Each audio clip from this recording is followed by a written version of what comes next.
Good evening, dear viewers. Hello and welcome to tonight's edition of the Daily Debate.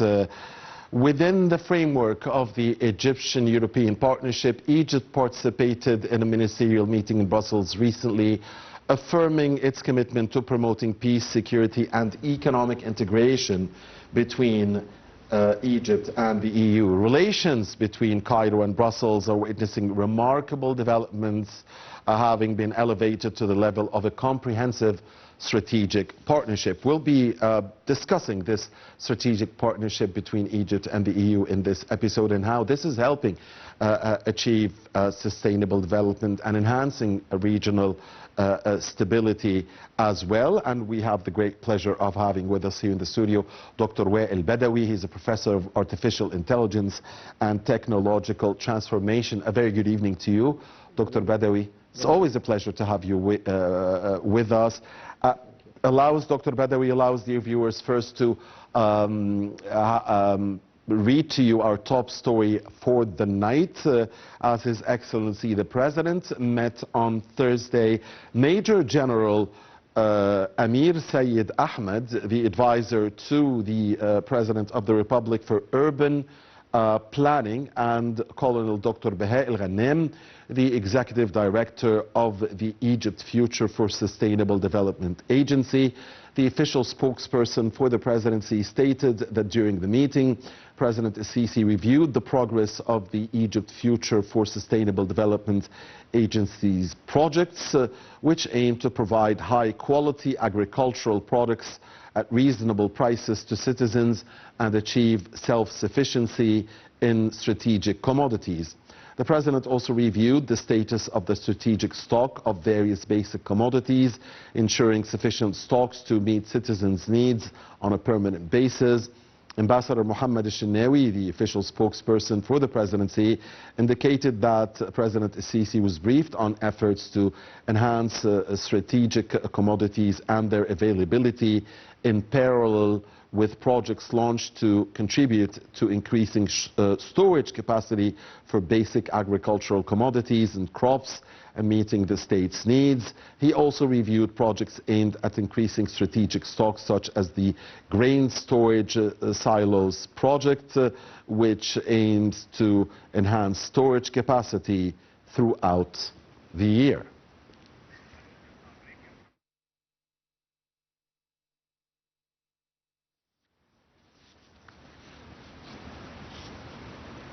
All right, dear viewers, so before we proceed with our episode, let's go now live and listen to the call for Al-Isha prayer. And after that, we'll be back to proceed with the daily debates.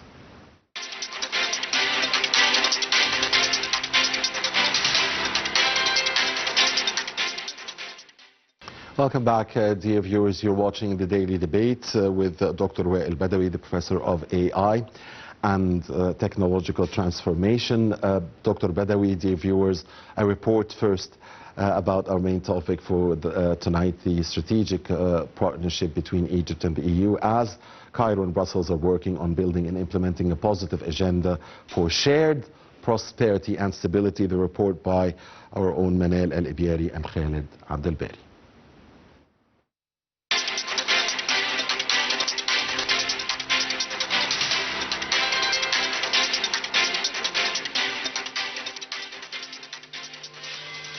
Egypt and the EU works on building and implementing a positive agenda for shared prosperity and stability by elevating relations to the level of strategic and comprehensive partnership. The EU and Egypt are committed to intensify political dialogue on matters of regional importance and work on mutual commitment to promote rule of law, democracy and human rights. Regional and international challenges highlight the significance of enhancing the political dialogue between the two sides by holding a summit once every 2 years, gathering the presidents of the Arab Republic of Egypt, the European Commission and the European Council, alternately between Cairo and Brussels, in addition to 10 annual association council, which constitutes the cornerstone of our bilateral engagement in the framework of the association agreement and the existing activities of partnership schemes involving Egypt and EU member states. The EU supports Egypt's 2030 development agenda to secure long-term macroeconomic stability and sustainable economic growth based on jointly defined priorities and reform objectives. The EU supports the Egyptian economy by providing timely support to both short-term stabilization needs and medium-term economic reform efforts, as Egypt is facing heightened balance of payments pressures stemming from the global economic environment, including a sharp increase in borrowing costs. After the EU and Egypt signed in June 2024 a memorandum of understanding for the disbursement of the first macro financial assistance, €1 billion in concessional loans have been disbursed in December 2024. The macro-financial assistance is linked to a series of socio-economic policy reforms that seek to promote macroeconomic stability, improve the business environment, enhance Egypt's competitiveness, and support Egypt's green transition. This sends a strong signal to international investors of Egypt's reform commitment and its willingness to substantially improve the business environment. Furthermore, for the first period of 3 years of the current multi-annual indicative program, the MIP, for the period of 2021 till 2027, €206 million have been allocated for EU bilateral cooperation with Egypt to work in the areas of green and sustainable development, human development, economic resilience and prosperity building, and social development.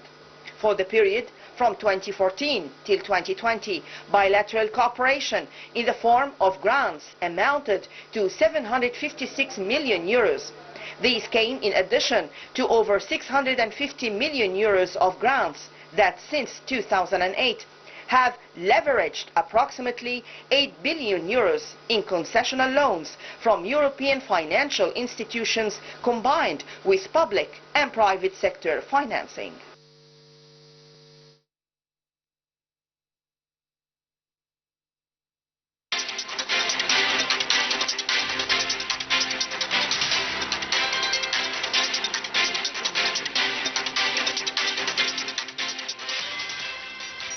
All right, welcome back. Dr. Wael Badawi, Professor of AI and Technological Transformation, is our guest here tonight. Dr. Wael, in a recent ministerial meeting in Brussels, Egypt reaffirmed its commitment to promoting peace, security and economic integration between Africa and Europe. The Minister of Foreign Affairs, of course, Ambassador Badr Abdelati, had stressed the importance of regional cooperation in addressing issues like conflict, terrorism, irregular migration. Now, the cooperation aims for shared prosperity for both parties. How do you see the outcome of Egypt's participation in the recent meeting in Brussels and the overall progress of the strategic partnership between Egypt and the EU? I personally believe that Egypt, with its own leadership in this region, European nations have been realizing now that Egypt is a first-line protection for them, because we have to look at the issues they do have over there. So illegal migration or illegal migrant, however you want to call it, they used to come from Egyptian territories, they used to come from Libya territories, and with the active role of our government have been pushed back hardly on all of this illegal migration. So between our role in the region, across of all conflict, east, west, south of Egypt, there is a realization that Egyptian role is a must, because they want to protect their own people over there. We start to hear lots of issues about the illegal migrant, about the violence, about the terrorism. So I see it from this approach is their responsibility for their own people. They would like to have investment in this relation. From the Egyptian perspective, we are here about building capacity, we are here about building opportunities, because we have to understand that people will leave if they cannot survive. And survivability will come with capacity building, with opportunities, with prosperity. So you can have jobs here, factories here, and here we mean in Africa, where these individuals will be living happily, will be enjoying, will be staying in their nation, don't look forward to basically cross the Mediterranean to be on the other side. Indeed, Dr. Badawi, and Egypt is the gate to Africa and from Africa, Yeah. Especially as far as Europe is concerned. So economically speaking, how do you see the potential great benefit for Egypt and the potential benefit for Europe as well in this strategic partnership? I see it's one of its own kind in this time, because we have to understand that technology in Europe and in the North Hemisphere is much advanced, more advanced than what we have here. So in Europe they do have lots of framework, and we used to participate. We have a shy participation because we didn't have front participation. So now when they do have agreements, we say we can apply to these grants, we will apply to these grants, and the agreements will be signed around November 2025, as we understand from the announcement. Then the Egyptian researchers, African researchers will come and say and apply. We'll have partner from Europe, and this will lead to two things. We have a developed local technology, and we have also technology transfer from Europe down to South, which is basically Africa. So these programs these grants will foster our development, and it's basically in line with our prime ministers and our president vision, which have been formulated in 2030, because in Egypt 2030 we will be digital nation. We will have lots of technological approaches. Where will we get the technology from? We will take it from Europe. We will develop it locally. We'll adopt it locally with these grants, with these funds. We are aware that there are so many individual programs right now running in Egypt. One with Germany, one with some with EU, but this is our small numbers. The coming investment or the promise of this large investment will boost our development in this area. And this also will help the economical development. We are doing it right now, like for example around the Suez Canal or the new industrial zone will benefit from the outcome of this program. That's why it's, I can say it's one of its own kind. It comes in the right time because we are ready for this move. Right. Dr. Badawi, of course, it's only natural when I ask you about the economic partnership cooperation. You start with technology because you are a professor of the AI and technological transformation. I want to go back to the political side as well before we proceed with the economy and the potential great area of cooperation in technology. Gaza. How is the cooperation between Egypt and the EU affecting the situation in Gaza? We are seeing some sort of shift in the European stance towards Gaza, a positive shift as far as we are concerned here in the region. So how is the Cairo-Brussels relationship helping in this regard?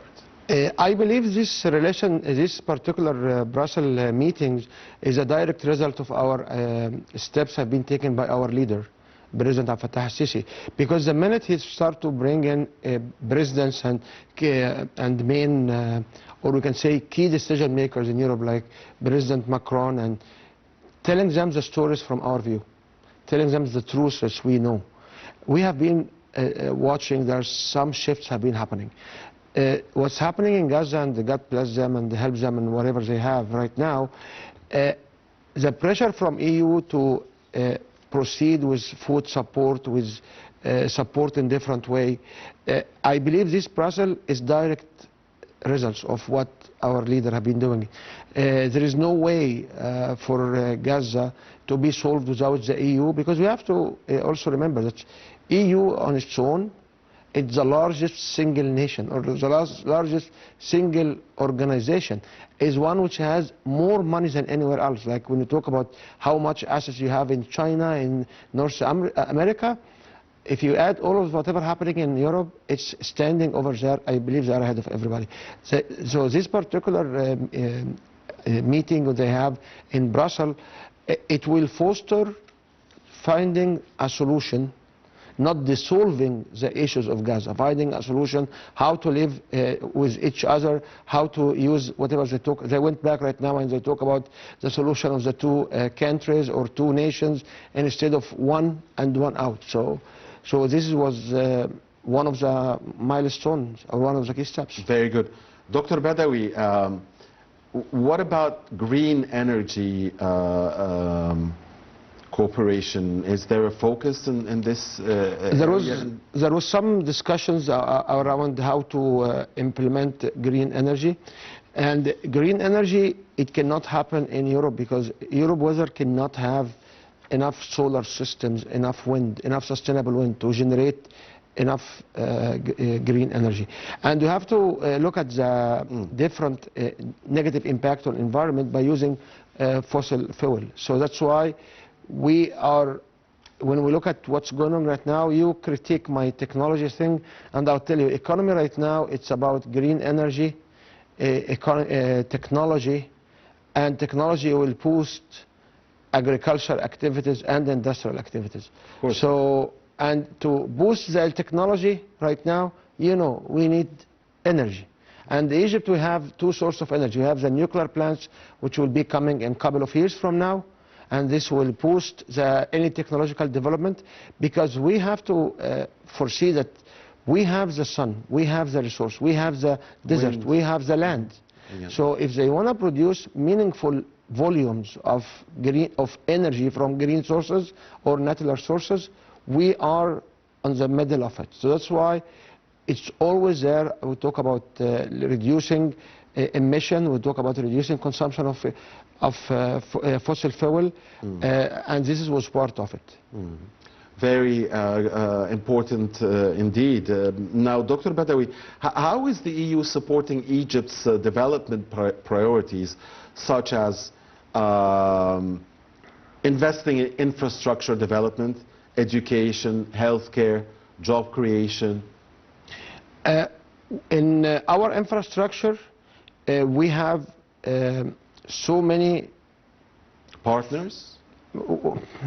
More than partner, because we have actually European companies running our communication systems. There is companies come from. We have also our trains, our trams, they are from Europe. Okay? From Hungary, from France, from Germany. So for the longest time, European countries before the EU even, they were taking Egypt as a sister country, not only a partner. So we have, watching this development now, we have so many projects in the area of infrastructures. In almost so many cities right now, we are putting a new mass transportation systems, even LRT or monorail, or changing tram and changing trains.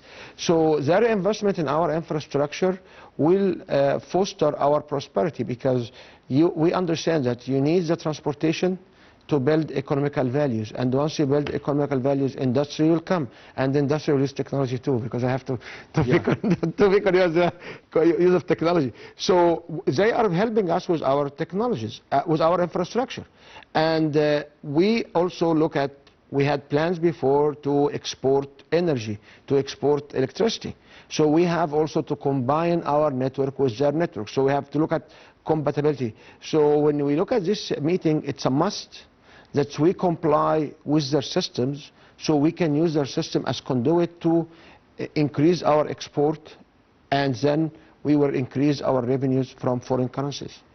Yes, and indeed, no one can underestimate, I mean, the importance of the role of technology, indeed. And here is something related to it.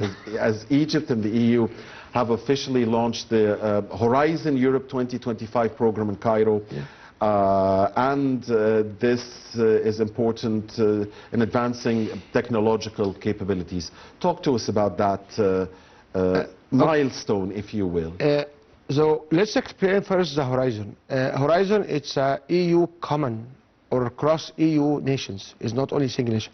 So previous to Horizon, we had programs with Germany. We had programs with Spain, like Prima and DAD. These were just a country to country, like bilateral programs. We didn't have a program which is cross the whole Europe. We had programs with UK, we had programs with Italy, we had programs with France. This is our bilateral program, and this program will do a few things. Usually, at least, you send researchers from here and experts from here to be trained in Europe for 6 months to the level of 3-4 years to obtain a degree. You can also have a project which is part of it done in Europe, part of it done in Egypt, where we can foster our local developed technology. We can also generate some joint meetings, joint conferences to create awareness. So right now we are on the territories of going into the Horizon program.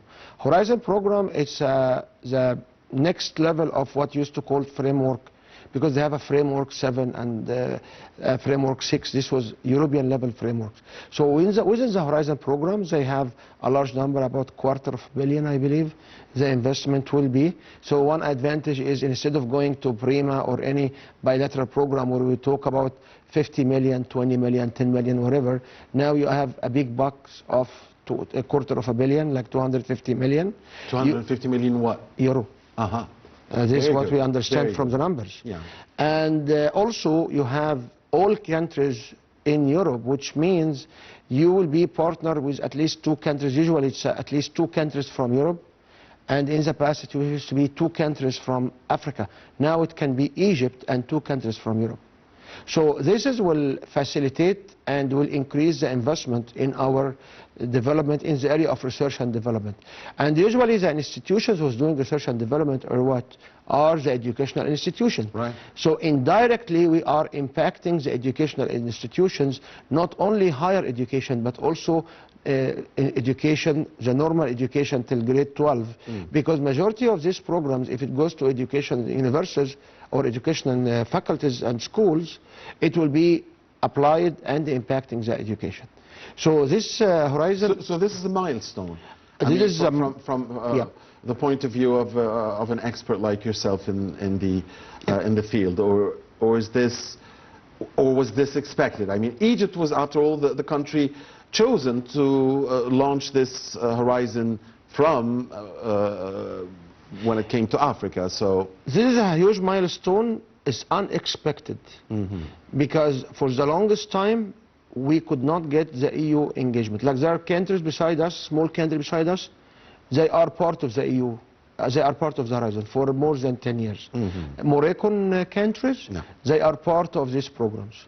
But we could not get into this program. We were confused between Anglophone and the Francophone countries, and we never been able to get as a standalone. We usually go under the umbrella of somebody else. Right now, with whatever's announced right now till today, it shows that we can go as a prime, we can define our own project, we can apply, and then with this application, we will be able to get funded. One also big observation is, usually we had these programs where Egypt will contribute 50% of the cost. Now when we be with the EU only, we don't expect that we will be able to contribute. This will be 100% grants. We have also to look at the African nation. So in Africa, under the African Union, and we have lots of activity with the African Union, this program will boost the African Union collaboration with Europe. So it comes its own time. It was a surprise announcement. A nice surprise. It's a very nice surprise. So, Dr. Badawi, what are the main areas of research and innovation that Egypt is focusing on under this program? As you mentioned, we talked about green energy, we talked about technology. We have for sure we will have the AI, we'll have the telecommunication. We have also some programs for combating illegal migrants and conflict resolutions. So this will be the areas where will be the main development by this program. Can Egyptian startups and private sector innovators also take part in this Horizon? This was a provision, but we always try to be more conservative on this area, because we don't know what are the real provision and how to classify this startup companies. You have also to understand that startup companies definition in Europe is different than Egypt. So this also may impact laws and regulations where how we redefine our own startup companies and our own small development.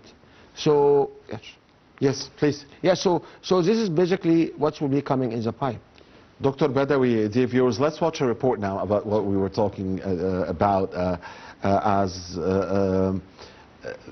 what's happening is showing the commitment of Egypt and the EU to cooperate in the field of research, technology and innovation. Again, the report by Manel Al-Abiari and Khalid Abdel Bari.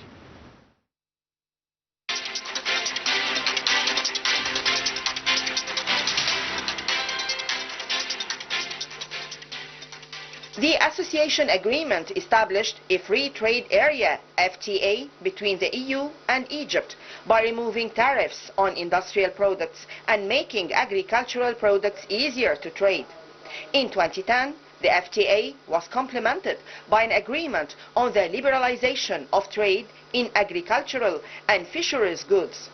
The EU is Egypt's most important trade partner, accounting for ca 0.25% of the country's total trade. Bilateral trade in goods has increased substantially since the FTA entered into force. In the last 10 years, it grew from 23 billion euros in 2014 to 32.5 billion euros in 2024. Egypt mostly exports fuels and mining products, chemicals and agricultural products to the EU. Over the same period, agri-food exports from Egypt to the EU have been particularly successful, increasing from 650 million euros to 2.3 billion euros, with an emphasis on fruits and vegetables. The EU is also the leading investor in Egypt, with an accumulated investment stock of 27.6 billion euros in 2022. Egypt remains one of the biggest recipients of EU foreign development investment, FDI, in the Middle East and North Africa region. The EU and Egypt are continuously working on improving trade and investment relations in order to foster mutually beneficial development and growth. During the 2024 EU-Egypt Investment Conference, multiple private investment agreements were signed, as well as the Green Sustainable Industry Programme and the financing agreement for the Interreg Cooperation Programme NextMed. With the agreement on a joint declaration by the President of the European Commission Ursula von der Leyen and President Abdel Fattah el-Sisi on the 17th of March 2024. The EU-Egypt relationship has been elevated to the level of strategic and comprehensive partnership. This partnership covers 6 pillars. First, political relations. Second, economic stability. Third, trade and investment. Fourth, migration and mobility. Fifth, security. Sixth, demography and human capital. To underpin this partnership, the EU is working on a 7.4 billion euros financial package of 2024-2027. 5 billion euros macro-financial assistance consisting of concessional loans. 1.8 billion euros of additional investments under the Southern Neighborhood Economic and Investment Plan, EFSD, plus instrument covering blended finance and guarantees. 600 million euros in bilateral grants, including 200 million euros for migration.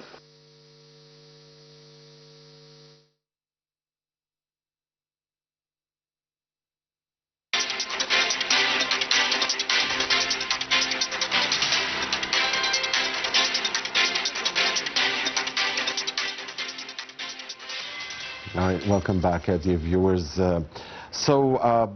Badawi, how will the participation in Horizon Europe contribute to Egypt's broader development goals, such as the Egypt Vision 2030?